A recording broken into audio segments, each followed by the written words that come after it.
cold open. Dale Dutch Kowalski was elbow deep in a broken combine harvester when the recruitment drone landed in his cornfield. 41 years old, divorced, 3 fingers slightly crooked from a Baylor accident in Novi, Nebraska. Population not many. Opinion strong, patience infinite. He'd spent his whole life fixing things that weren't supposed to be fixed anymore. Tractors, marriages, his knees. The drone hovered, painted a shade of blue that didn't exist naturally on Earth, and unrolled a holographic contract in 11 languages, one of which was English. Galactic Survey Corps seeks expendable personnel for high risk. Environmental assessment compensation. Significant survival rate not guaranteed. Dutch wiped grease on his jeans, read it twice, and shrugged. Beats fixing this transmission, he said, and signed with a thumbprint. Warning scene. The recruiter, a nervous, twitchy official named Undersecretary Vrel, met him at the induction facility 3 days later. Vrel's 4 eyes kept doing this thing where 2 would blink and 2 wouldn't, like a malfunctioning turn signal. You understand, Vrel said, voice trembling through the translator, that the survey world in question, designation Krixel 9, has a 100% fatality rate among prior expedition teams. All of them. Every single deployment. No survivors, no bodies recovered, no exceptions. Dutch sipped his complimentary space coffee, which tasted like burnt tires. So the odds are bad. The odds are 0, Vrel corrected. We are not offering you a dangerous job, human. We are offering you a statistically confirmed death. Huh. Dutch set the cup down. Guess I'll be the exception then. Vrel stared. The turn signal blinking got worse. Don't, Vrel said slowly. Blame me if you come back in a box. Dutch grabbed his duffel bag and headed for the shuttle. Wouldn't be the first thing my ex packed me into. Squad introduction. The shuttle bay held 4 figures already suited up, and Dutch got the distinct feeling he'd wandered into the wrong meeting. The kind where everyone else had a doctorate and he'd shown up in a stolen lab coat. First was a Commander Tessic, a 7-foot Draventh warrior whose skin was covered in overlapping bone plates that clicked softly when she moved, like knuckles cracking in sequence. She'd survived 3 ship-to-ship boarding actions and personally held the highest kill-confirmed record in the Outer Fleet's history. She looked at Dutch the way a drill sergeant looks at a folding chair. Second was on Dr. Ilthara, a willowy Cassiopean biologist with translucent skin that shifted color based on chemical exposure, mostly a warning system, since her species evolved on a world where everything was poison. She held 6 doctorates and had personally cataloged 400 new species of things that wanted to kill her. Currently, her skin was a nervous shade of yellow-green. It would get worse. Third was engineer Ozkaung, a squat 4-armed grelin whose body ran 3 separate redundant nervous systems. In case 2 failed simultaneously, standard for his species after a war that wiped out 90% of them via targeted neural strikes. He'd single-handedly rebuilt a Warfleet's reactor core mid-battle. He was already running full diagnostics on his suit, muttering numbers under his breath.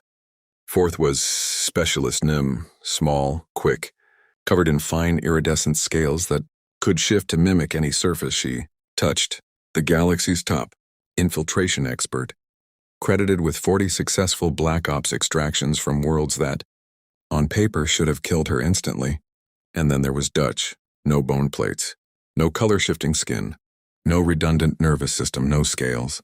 Just a guy in a rented exosuit 2 sizes too big, holding a thermos of gas station coffee he'd smuggled from Earth in his duffel bag. Commander Tessic's plates clicked once, sharply, the alien equivalent of a raised eyebrow. This is the 4th member, she said. Not a question so much as a complaint filed with the universe. Yep, Dutch said.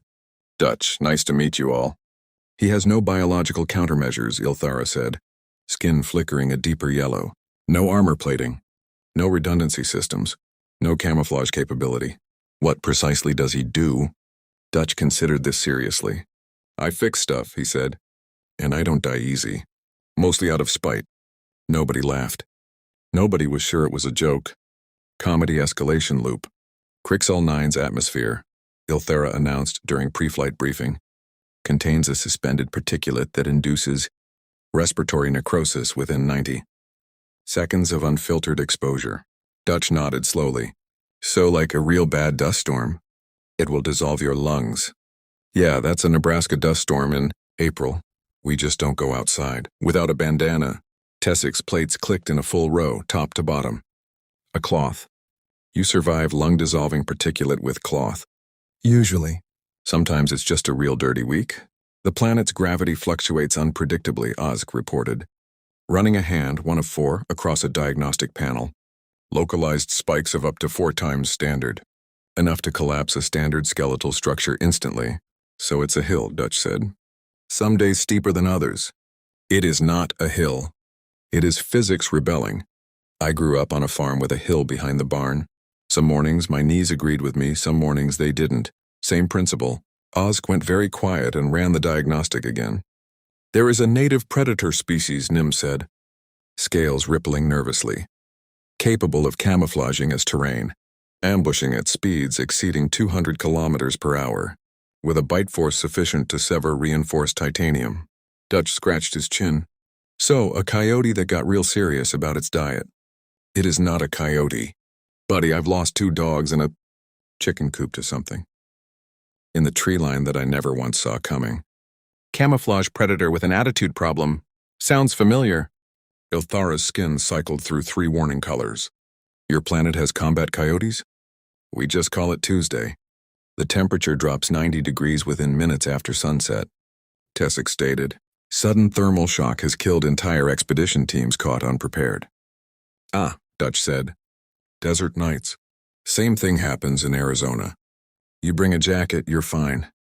You forget the jacket, you learn real quick. Teams died, human. Teams forgot a jacket, Dutch said. Rookie mistake. There are localized electromagnetic storms, Ozg added. Voice tight. That can fry neural. Implants and standard equipment in seconds. Unpredictable, no warning signature. Dutch thought about it. Lightning. Just fussier lightning. It is not merely lightning. Grandpa's barn got hit by lightning 3 summers running. We just don't stand under the tall thing during a storm. Basic stuff. The soil itself, Ilthara said, now visibly agitated, skin flashing red-yellow-red, contains spores that, if inhaled, cause aggressive, fungal growth through the respiratory and circulatory systems within hours. There is no known cure. It has ended 3 prior missions before they even reached the primary objective. The shuttle went quiet. Dutch took a long sip of his coffee. Sounds like black mold, he said. Had that in my basement for 2 years. Ruined the carpet. Didn't kill me, though. Tessik turned to stare at him with an expression that, translated across 4 species and 1 very confused universal translator, meant roughly, what are you? Arrival and world reveal. Crixall 9 looked like a planet-sized bruise. The sky churned a sick violet green, laced with drifting particulate clouds that caught the dying light of a dim red sun. Jagged rock formations jutted at impossible angles. Twisted by decades of gravitational chaos, the air itself seemed to shimmer with heat and toxin in equal measure. The moment the shuttle ramp lowered, alarms started screaming. Ilthara's environmental suit hissed and locked down as her sensors spiked red. Ozg's forearms moved in a blur. Running emergency. Diagnostics as his suit's joints groaned under the fluctuating gravity. Nim's camouflage scales flickered erratically, overwhelmed trying to process the chaotic terrain. Tessik, bone plates rattling audibly now, planted her feet wide just to stay upright as a gravity spike hit. Atmospheric toxicity at lethal threshold, Ilthara reported. Voice strained through the suit speaker. Recommend full seal, no exceptions. Dutch stepped off the ramp in his rented exosuit, took a breath through his cheap particulate mask, the same kind he used bagging feed corn during dust season, and looked around. Huh, he said. Reminds me of Nebraska in a drought year. Real dusty. You are not sealed properly, Ozg said, alarmed scanning Dutch's suit readouts. Your exosuit integrity is at 60%. You should be experiencing severe discomfort. Dutch adjusted his mask strap. I'm experiencing mild discomfort. Same as any Tuesday during harvest. A gravity spike rolled through, visible as a shimmer in the dust manto, and knocked. Tessik to one knee, plates cracking audibly against rock. Dutch just staggered a bit, planted his boots the way he'd learned working a slanted hayloft, floor for 20 years, and kept walking. Nobody said anything. But 4 sets of alien eyes followed him the rest of the way to base camp. Episodic danger montage. The camouflage predator. It hit at dusk. Exactly like Nim warned. A shape that had been terrain until it wasn't. Teeth like broken glass, moving at a speed that made Tessik's combat reflexes look sluggish. The squad scrambled into defensive formation. Weapons priming, Oski rerouting power to shield emitters. Dutch, who'd been fixing a generator 20 feet away, turned around, grabbed the nearest heavy tool, a spare fuel canister, and threw it at the creature's head with the same motion he'd used chasing raccoons out of the henhouse for 2 decades. The creature yelped an oddly domestic sound and fled into the dark. "You," Tessik said slowly, weapon still raised. "Just threw a canister at a top-tier apex predator." "Worked on raccoons," Dutch said, picking his generator back up.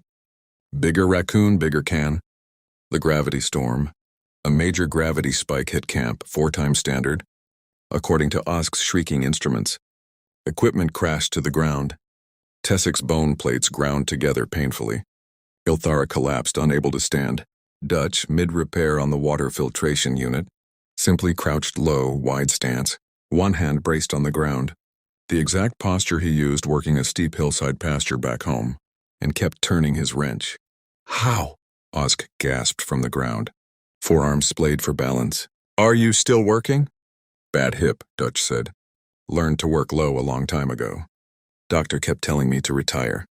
I fixed a fence instead. The spore field."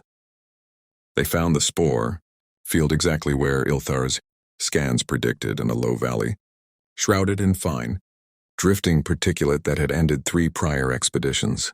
The squad suited to maximum containment. Sealed triple-layer filtration, moving with the tension of people crossing a minefield. Dutch pulled his bandana up over his nose and mouth, the same faded blue one he'd worn baling hay through a dozen dusty Augusts, and walked through like he was crossing a parking lot. Ilthara's field log, entry 14. Subject continues to violate every survival principle known to xenobiology.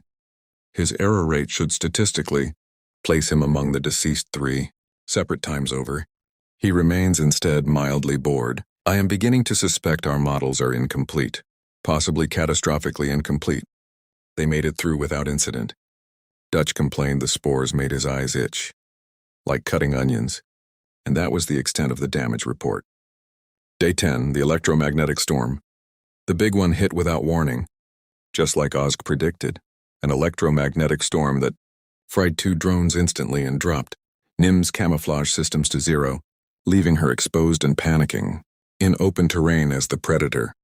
Species began circling, drawn by the chaos. Every piece of standard equipment failed. Every alien's neural implant screamed warnings and shut down for safety. Dutch, who had no neural implant, no camouflage system, and nothing electronic that could fry except his wristwatch, grabbed a length of rebar from the supply pile, walked out into the open and started banging it against a metal drum, loud, rhythmic, relentless. "What?" Tessik shouted over the storm. "Are you doing?" "Coyotes hate loud noise," Dutch called back, still banging the drum. "Worked every night my whole childhood. Grab something and make noise." It was insane. It was undignified. It was against every law of galactic tactical doctrine. Exactly what saved Nim's life. The predators scattered, disoriented by the racket, and the storm passed 20 minutes later. Tessik didn't say anything about it afterward. She just started carrying a metal rod of her own. Status flip. By day 12, nobody argued with Dutch anymore. When he said duck, they ducked. When he said the ground felt wrong, Osk rerouted the sensors before asking why. When he pulled his bandana up, Ilthara's skin had learned to flash a calm, steady blue instead of panicked yellow, trusting, somehow, that if Dutch wasn't worried, the actual danger level was manageable. "He is not weak," Tessik said quietly to Ilthara one evening, watching Dutch calmly patch a suit tear with actual duct tape. "He is simply calibrated to a world that never stopped trying to kill him either. He merely never noticed." Ilthara's skin flickered, thoughtful. "That is a deeply unsettling thought." "Yes," Tessik agreed. "I find I no longer wish to know what Earth's predators look like." Cliffhanger close. On day 14, the ground began to hum. Not the gravity spikes. Not the storms. Something new, a low, resonant vibration climbing up through every boot on camp. Steady and deliberate, like something enormous, patient, and very much awake was stirring beneath. Crixall 9's crust for the first time in recorded survey history. Ilthara's instruments, redlined into readings nobody on the team had ever seen documented. Osk's 4 hands went still on his equipment. Tessig's bone plates locked rigid. That, Nim whispered, scales flickering pale white with something that, on a human, would be called dread, is not on any survey map. Dutch set down his coffee thermos and looked at the shivering ground with mild, familiar interest. The same look he used to give a strange new sound coming from underneath the barn. Huh, he said slowly. That's new. The humming grew louder.